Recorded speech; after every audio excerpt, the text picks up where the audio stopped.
সাবেক কর্নেল আব্দুল হক নামে একজন লোক, আমি জানি না তিনি ভদ্রলোক কিনা, সেজন্য ভদ্রলোক টাইটেলটা সামনে বসালাম না।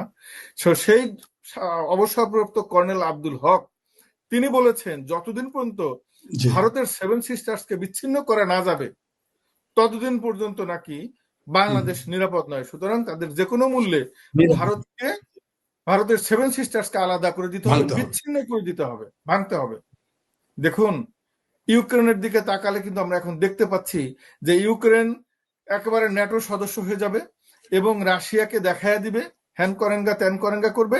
এখন ইউক্রেনের 1/4 ভূমি রাশিয়ান সেনাবাহিনী দখল করে ফেলছে এবং এখন তারা পথ খুঁজছে যে কিভাবে তারা এখানে যুদ্ধটা থামানো যায়, সেই পথও তারা খুঁজে পাচ্ছে না।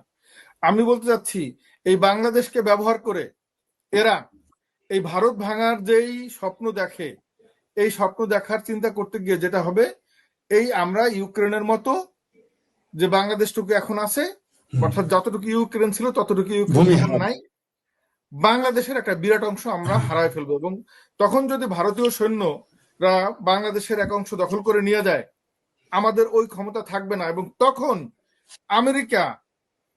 আমেরিকা আবার এই বাংলাদেশে যারা তখন ক্ষমতায় থাকবে তাদেরকে চাপ দিবে, এখন যেরকম ইউক্রেনের প্রেসিডেন্টকে চাপ দিছে যে তুমি এখন মেনে নাও, শান্তি চুক্তিতে সই করো, এটা আমেরিকা বলছে।